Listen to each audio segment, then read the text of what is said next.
Bom dia, irmão Josete. Bom dia, irmão César. Bom dia, escola. Bom dia. Vamos mais um dia estar na presença do nosso Deus. É uma grande alegria a gente poder estar na presença de vocês, telespectadores, para que a gente possa dar continuidade mais um dia e suprir as nossas necessidades, o nosso poderoso e redentor, nosso Criador, nosso Deus que habita nos céus. Nesse momento, convido os irmãos telespectadores da escola a fazermos uma oração.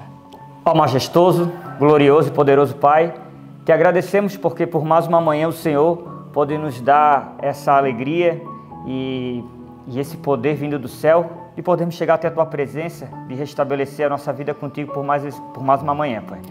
Perdoe as nossas faltas, nossos pecados, tenha misericórdia da gente, supra as nossas necessidades, tenha clemência e piedade da nossa vida e nos ajude a nos recuperar mais um dia sobre o Teu estado espiritual, ao qual a gente pretende chegar mais um dia nos aproximando de Ti, Pai. Derrame Teu Espírito Santo sobre nós, sobre essas pessoas que aí estão do outro lado, Pai, para que a gente a cada dia entenda o proceder que o Senhor tem nas nossas vidas, para que alcançamos uma medida e uma estatura melhor na nossa vida espiritual.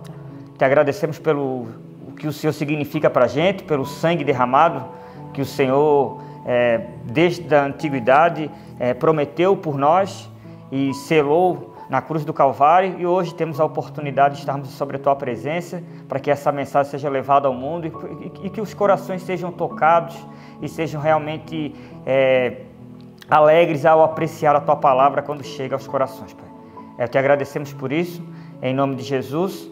Amém. Amém. Bom dia, escola. Bom dia. Nesse momento, quero convidar todos para que nós possamos entoar um louvor em oração a Deus. Convido você também de casa para se unir conosco nessa canção. Número 390, Pegadas.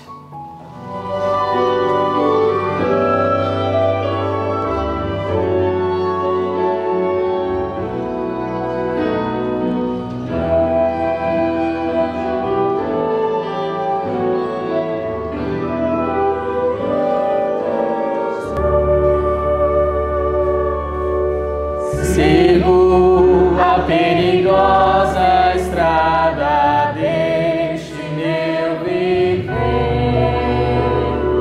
onde cada passo em falso pode ser meu fim, mas eu sigo em frente, pondo sempre os meus pés sobre as pegadas que Jesus deixou pra mim. Eu vou para onde este trilho me levar. Quero no final dele encontrar o meu Jesus. E se alguém vier atrás de mim, por onde vou, vai ver que Cristo e eu deixamos uma pegada só.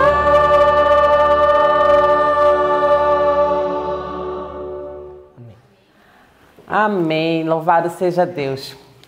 Nesse momento, eu quero convidar a escola e você que também está em casa para que nós possamos entesourar a palavra de Deus em nossos corações. Qual será o verso, irmão César? O verso está ali em Tiago, capítulo 5, versículo do 7 ao 8. Então vamos recitar esse verso? Com muita alegria e força.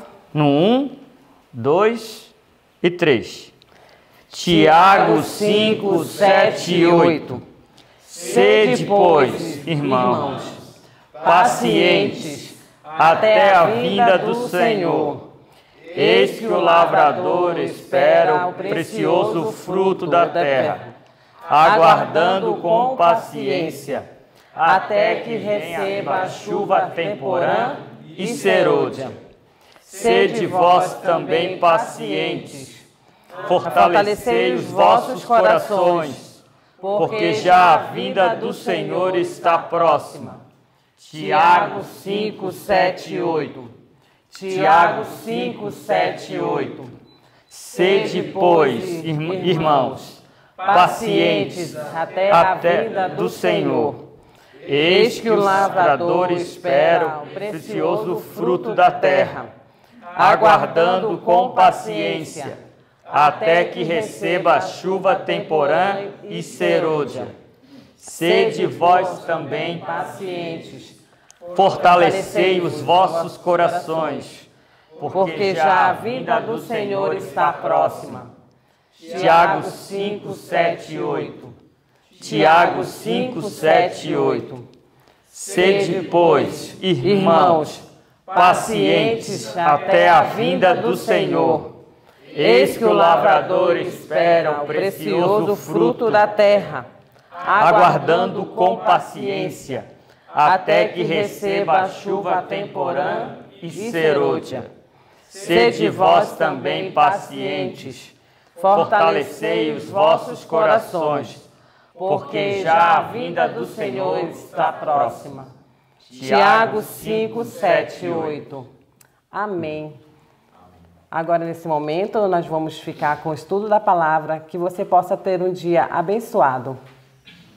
Um bom dia, telespectadores, e fiquem com esse verso para memorizar de Tiago 5, do 7 ao 8. Bom dia! É tão bom estarmos juntos outra vez. Eu não me canso de dizer isso, né? É tão bom acordar, é tão bom estar vivo e termos a palavra no nosso coração e também nas nossas mãos. Um dia teremos ela só no coração, né? Mas agora temos o privilégio de termos ela nas nossas mãos. Então temos que aproveitar para estudar. Um bom dia para você. Que alegria estarmos juntos outra vez. Eu fico muito feliz cada vez que Deus me dá a oportunidade de gravar um estudo e eu sei, com os olhos da fé, que esse estudo alcança os lugares que eu nem posso imaginar e talvez locais que os meus pés nunca poderão ir, mas o Senhor usou essa ferramenta para alcançar muitos corações. Então eu louvo a Deus por você estar aí do outro lado, por você ter aberto o coração e ter separado esse tempo para estudar junto conosco a palavra do Senhor. Que as bênçãos do Senhor sejam multiplicadas na sua vida. E nesse momento, nós vamos abrir as nossas Bíblias, né, em Salmos. O estudo de hoje, a referência foi Salmos, capítulo 131 até o 136. Nós também estudamos Apocalipse 1. Entramos aí no último livro da Bíblia, o grande livro do Apocalipse. Que livro lindo, vai ser muito bom. Fica aqui conosco que você vai aprender coisas maravilhosas desse capítulo 1 de Apocalipse. E nós também estudamos o capítulo 56 do livro Atos dos Apóstolos, né? O capítulo 56 vem falar aqui do momento que João foi levado para Patmos. Tem por título Patmos. Eu queria que você fechasse os seus olhos. Vamos pedir a iluminação do Senhor mais uma vez? Assim mesmo como você está, querido Pai, estamos com a Tua palavra aberta, Senhor. Fala aos nossos corações, nos ajude, queremos Te ouvir, Senhor. Queremos ser ensinados, repreendidos, educados na justiça. Em nome de Jesus, amém. Aqui, o capítulo 131, esse é um salmo muito lindo. É um salmo que fala de humildade. E ser humilde é algo que só Deus pode nos fazer. Humildade é um dom do céu, é o agir de Deus na nossa vida. E aqui, Davi, ele expressa, né, que ele aprendeu a ser assim. Ao andar com Deus, Davi, ele aprendeu a não procurar grandezas para si mesmo. Ele aprendeu a dedicar toda a honra ao Senhor. E ele se compara a uma criança desmamada. O seu contentamento estava em Deus, né? Ele não confiava em si mesmo. E o verso 3, ele faz um chamado a todo Israel, a todo ser humano, a esperar somente no Senhor. Aqui no capítulo 132, este salmo, nós vemos o zelo de Davi, o amor, o desejo que Davi tinha por criar, construir uma casa para ser o lugar da habitação de Deus.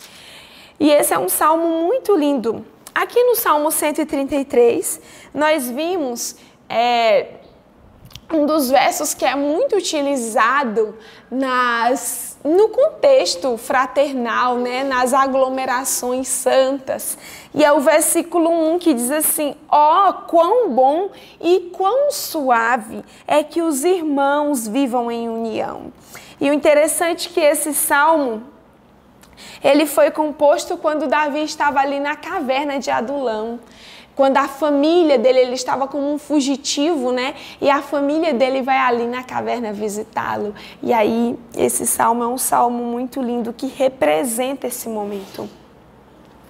O Salmo 134, ele é um cântico dos degraus, né? Era um cântico que se cantava ali nas festas e ele vem exortando a adorar o Senhor, a bendizer ao Senhor. Aqueles que trabalhavam no templo, no turno da noite, ele fala: bendigam ao Senhor, né? É um canto de exaltação ao nosso Deus. E o 135, ele continua. E é muito bonito porque ele vem dizendo aqui que só Deus merece ser adorado e honrado. E aí ele faz uma comparação com os outros ídolos e ele mostra os feitos de Deus. É o Deus que feriu muitas nações, né, os grandes amorreus, o grande rei dos amorreus, Sion.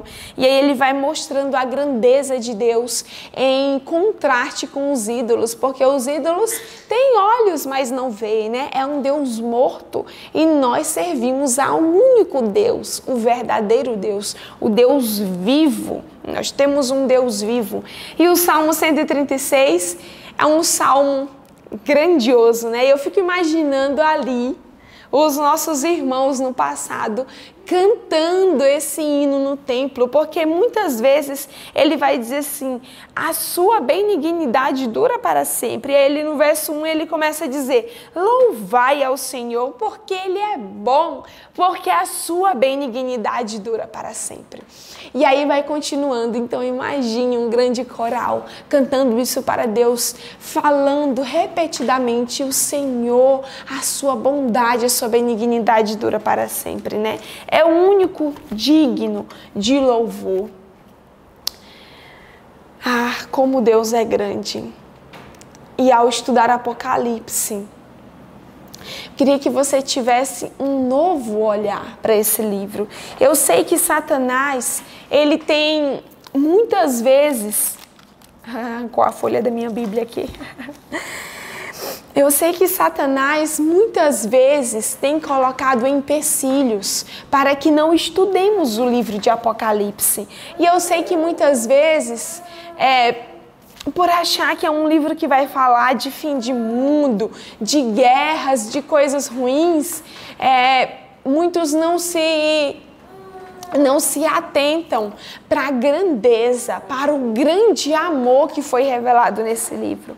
E eu queria que você fosse junto comigo para Apocalipse, capítulo 1. Aqui nesse capítulo 1, o primeiro versículo diz assim: revelação de Jesus Cristo, a qual Deus lhe deu para mostrar aos seus servos as coisas que brevemente devem acontecer. E pelo seu anjo as enviou e as notificou a João, seu servo. É muito interessante. O livro de Apocalipse é um livro em que Deus se revela. Só que toda revelação de Deus, ela acontece por meio de uma pessoa. E essa pessoa e esse ser divino é o Senhor Jesus. Toda revelação do Pai se dá por meio do Filho. Então, aqui no versículo 1, nós percebemos Deus continuando essa maneira de se revelar. Ele se revela por Jesus. E Jesus, ele revela tudo que o Pai o revelou. Agora, ele revela o pai e a mensagem que o pai dá, ele passa para o anjo. E o anjo revela a João. Olha que bonito. No plano da redenção, Deus, ele tem um lugar para todos. O pai se entrega, se manifesta para o filho. O filho representa o pai diante da humanidade, mas também diante dos anjos, né? E inclui ali os anjos, os mensageiros celestiais nessa grande missão. E ali o anjo do Senhor, ele revela a João. Só que é muito interessante. Esse livro, ele não é somente uma revelação ali que o anjo dá a João. Olha que encontro lindo aconteceu. Olha que revelação maravilhosa. Eu queria que você pegasse aí o versículo 12. O versículo 12, ele vai falar do maior encontro da vida de João. Veja, tentaram muitas vezes silenciar João. João, ele foi o último apóstolo, o último discípulo. João sofreu a perseguição mais do que todos os outros. Ele era o apóstolo mais jovem. Então ele ficou mais tempo vivo e também por vontade divina o Senhor o separou para que ele morresse de morte morrida, né? Como a gente diz muitas vezes. João morreu de velhice. E João, ele padeceu muitas perseguições, padeceu muitos momentos de aflições, de dor. Aqui no livro Atos dos Apóstolos, da escritora Ellen White, diz que João, ele tentou, em meio às perseguições, sempre confirmar e fortalecer a fé dos crentes. Sempre foi o trabalho de João. E ele já estava de avançada idade. E os príncipes judeus, eles não desistiam. Eles queriam apagar a memória de Jesus. Queriam que as pessoas não lembrassem de Jesus. Só que eles pensavam assim, enquanto João estiver vivo, nós não temos como colocar Jesus no esquecimento. E eles tentavam de todas as formas silenciar a voz de João, o testemunho de João.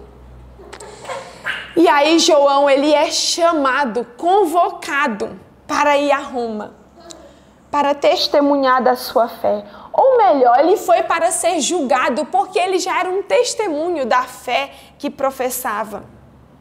E o livro trouxe aqui que João, ele responde ali de maneira clara e convincente, com simplicidade, com candura. E as suas palavras, elas tiveram um efeito poderoso. E diz que as pessoas ouviam João, ficavam atônitos, admirados com a eloquência, com a sabedoria. E o imperador Domiciano, ele ficou cheio de ira. E aí ele dá uma ordem. Já que ele não podia contrafazer as razões ali que João apresentou, ele determinou que a voz de João seria silenciada de qualquer forma. E aí ele dá uma ordem, e João, ele é lançado num caldeirão de óleo quente. Imagine isso, caldeirão de óleo quente. Imagine a cena, e diz que quando eles foram lançar ali João no caldeirão de óleo quente, disseram o seguinte: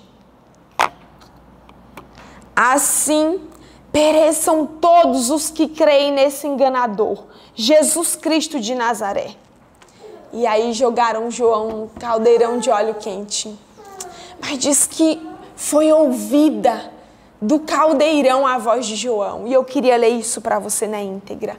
Olha que coisa linda, maravilhosa. Somente o Espírito Santo pode fazer isso com um ser humano. E João disse o seguinte, no parágrafo que começa, João foi lançado dentro de um caldeirão de óleo. Neste parágrafo, ali no meio dele, diz assim, olha as palavras de João nesse momento tão terrível. Ele disse assim: meu mestre se submeteu pacientemente a tudo quanto Satanás e seus anjos puderam inventar para humilhá-lo e torturá-lo. Ele deu a vida para salvar o mundo. Considero uma honra o ser me permitido sofrer por seu amor. Sou um homem pecador e fraco. Cristo era santo, inocente, incontaminado. Não pecou, nem nele se achou engano em sua boca. E diz que essas palavras exerceram sua influência. E João foi retirado do caldeirão pelos mesmos homens que ali haviam lançado. E João saiu ileso. Que poder maravilhoso! Se João tivesse que morrer, para ele era a maior honra morrer por Cristo. E olha que coisa linda, que palavras fantásticas ele falou ali, daquele caldeirão de óleo quente. Mas não era plano do Senhor que João morresse ali. E o imperador decide tirar João de cena e envia João para a ilha de Patmos. E o interessante é que Patmos era uma ilha em que eram enviados os piores da sociedade. Era uma ilha que ficava ali no mar Egeu e eles ficavam reclusos, abandonados. Mas, queridos, quem tem Deus na vida, quem serve a Jesus, não passa um dia, um momento sequer sem a presença de Jesus. Jesus disse assim: eis que estou convosco todos os dias, até a consumação dos séculos. E o que parecia ser o fim e uma derrota para muitos, para aqueles ladrões, aqueles assassinos que iam lá para a ilha de Patmos, era o fim. Mas João era um servo de Deus. Ele tinha Jesus continuamente com ele. Ele vivia na presença de Deus. E é ali, na ilha de Patmos, que acontece o maior encontro da vida de João. E é ali na ilha de Patmos que João entende quando Jesus disse assim: eis que estou convosco todos os dias, até a consumação dos séculos. Jesus se revela. O livro do Apocalipse é uma revelação de que Jesus sempre esteve no comando da história e que Jesus estará com os seus até o final. Eis que estou convosco todos os dias até a consumação dos séculos. E Jesus descortina, Jesus abre para João as cortinas da história, do passado, do presente e do futuro. E aqui no capítulo 1, João está num dia de sábado e isso é lindo demais. Deus, ele escolheu um dia para se revelar e esse dia foi o dia do Senhor. João, ali mesmo velhinho, continuava fiel aos mandamentos, continuava fiel àquilo que ele tinha aprendido. E acontece o encontro mais maravilhoso da vida de João. A maior revelação da vida de João aconteceu ali, naquela ilha. E olha o que é que ele diz aqui no versículo 12. E virei-me para ver a voz que falava comigo. E virando-me, vi 7 castiçais de ouro.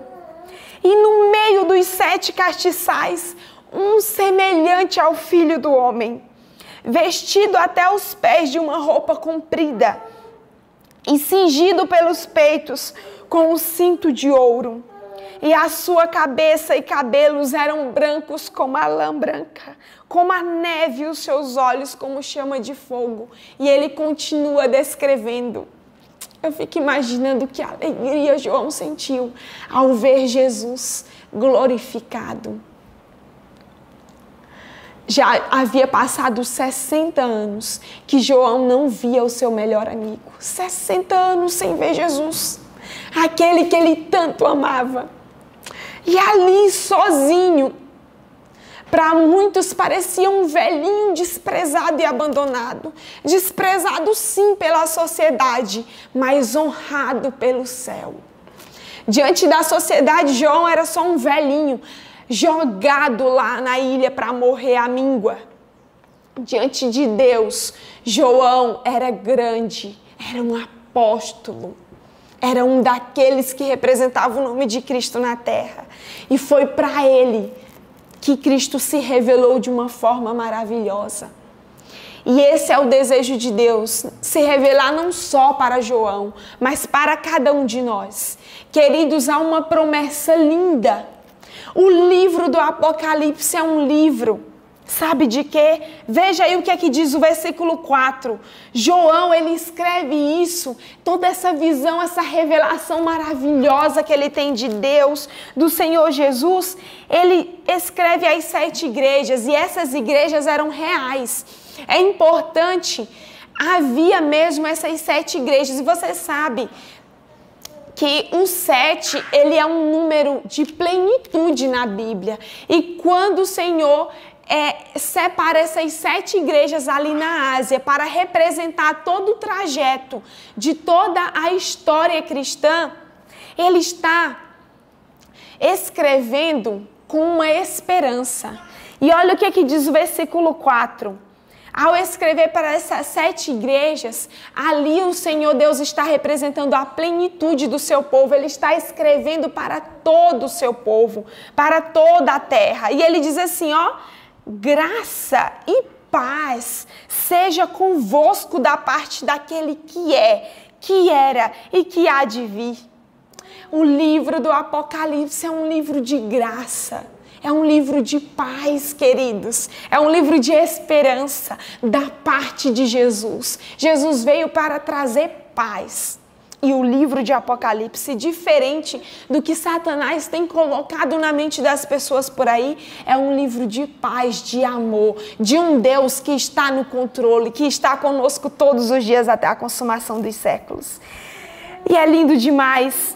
E aqui o versículo 5 diz assim: e da parte de Jesus Cristo, que é a fiel testemunha, o primogênito dentre os mortos e o príncipe dos reis da terra, aquele que nos amou e em seu sangue nos lavou dos nossos pecados. Essa expressão, aquele que nos amou, é uma expressão no grego que dá um significado de continuidade, de permanência. O Senhor Jesus é aquele que nos ama.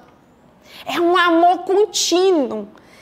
Mas algo está no passado, e a parte que está no passado é o que diz aqui, ó, que Ele é aquele que nos lavou em seu sangue dos nossos pecados.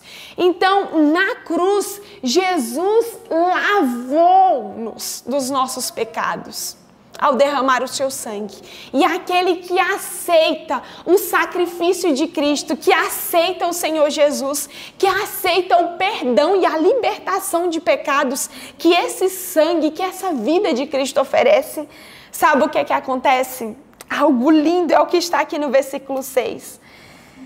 Jesus, ele nos fez reis. E tem tradução que fala reino, e essa é a melhor tradução. Reino. Ele nos fez reino e sacerdotes para Deus e seu Pai. A Ele seja a glória e poder para todos sempre. Amém. Antes de Cristo morrer na cruz, todos precisavam de um sacerdote ali no templo ao levarem o cordeirinho. Só que agora, quando o cordeiro que tira o pecado do mundo morre, ele nos torna, ele nos faz sacerdotes. Agora cada um de nós individualmente é feito um sacerdote. Agora nós podemos ir diretamente pelo nome de Cristo, pelo sangue de Cristo, pelo sacrifício de Cristo, nós podemos ir, nos achegar diante do trono do Pai. Que coisa linda, Ele nos fez sacerdotes e reino, né? Reino juntando todos os santos, né? Um reino de sacerdotes Ele nos fez. O Apocalipse é um livro simbólico, sim. E quando aqui no versículo 1 falou que ele notificou a João, essa palavra no grego notificar, ela tem um significado de símbolos. João, ele recebeu essa revelação em símbolos, mas símbolos que significavam algo real, símbolos da realidade. Por isso João escreve em símbolos. Então, a simbologia que nós encontramos aqui no livro de Apocalipse são símbolos que remetem a algo da realidade. São símbolos que remetem à nossa realidade. Queridos, para Deus as coisas funcionam diferente. Deus honrou a velhice de João. E nós devemos honrar os obreiros de Deus, que são idosos. Não despreze a experiência. Não despreze os idosos. Eles têm muito a nos ensinar. Um servo que vive uma vida inteira ao lado de Deus tem muito a nos ensinar. E o Senhor Jesus, de uma forma linda, se revelou a João ali na velhice. Eu queria que você encontrasse esse parágrafo que diz assim, ó: a mais terna consideração deve ser dispensada a todos, aqueles cujos interesses da vida estiveram ligados com a obra de Deus. Esses obreiros idosos têm permanecido fiéis em meio a tempestades e provas. Podem ter enfermidades, mas possuem ainda talentos que os qualificam para permanecer em seu lugar na causa de Deus. Embora gastos, incapazes de levar os encargos mais pesados que os mais jovens podem e devem levar, seus conselhos são do mais alto valor. Ali em Patmos, João escreveu um livro que é uma carta. Apocalipse é uma carta profética apocalíptica. João escreveu algo lindo e ali em Patmos, ele fez muitos conversos e amigos. Um servo de Deus. E o lugar é bom ou ruim dependendo da visão, dependendo do que carregamos no coração. Ali em Patmos, João estava exilado, longe de tudo, longe de todos os seus queridos, longe da igreja. Os seus companheiros de jornada já tinham falecido, mas João estava perto de alguém, estava perto de Jesus. Estava perto do Pai, estava perto do Espírito Santo. Cada vez que João olhava para aquele céu azul, ele contemplava a grandeza de Deus. Diz que quando João olhava para aquele vasto mar, ele contemplava a mão de Deus que dá limite às ondas. Quando João contemplava as montanhas, ele lembrava-se do dilúvio e ele ficava, tudo aquilo levava ele a pensar, a entender o quanto Deus é grande e poderoso. Aquele local que podia ser um inferno para muitos que estavam ali, para João. Aquele local era um pedacinho do céu, porque ali ele tinha a presença de Deus com ele. O melhor lugar do mundo é aos pés do Salvador. Não se iluda achando que vai para um lugar, para outro, para ser feliz. João estava muito feliz e muito perto de Deus, mesmo numa ilha desolada, cheia de prisioneiros. Queridos, a presença de Jesus, a companhia de Jesus, ela compensa qualquer coisa na vida. E nessa manhã Deus nos convida a buscarmos a revelação dele. O Senhor quer se revelar para cada um de nós. Nós estamos estudando o livro de Apocalipse, é o livro da revelação de Deus. E eu queria te fazer um apelo. Você quer conhecer mais o Senhor no livro de Apocalipse? Você quer receber a paz e a esperança que esse livro traz? Vocês querem? Glória a Deus. Você quer? Eu te convido a ajoelhar comigo nesse momento e orar. Senhor nosso Deus, queremos receber de Ti a paz, a esperança, a graça que vem ao estudarmos a Tua palavra, ao recebermos a Tua iluminação. Queremos conhecer Jesus mais, cada dia mais e mais, assim como João continuou a conhecer até o seu último dia de vida. Senhor, faz a Tua obra em nossa vida como fizeste na vida do Teu servo João. Nós queremos, Pai, estar felizes e contentes e preparados para viver o Teu plano e, se for preciso, morrer por Ti. Queremos estar preparados pelo poder que há em Cristo Jesus para morrermos a morte de mártires, se assim o Senhor nos permitir, se assim o Senhor quiser. Pai querido, abençoe essa pessoa que está do outro lado, que ela possa Te buscar como nunca buscou na vida, que possa estudar o livro de Apocalipse e entender a maior revelação de amor de um Deus que é, que era e para sempre há de ser. Em nome de Jesus nós oramos. Amém. Deus te abençoe. Até amanhã.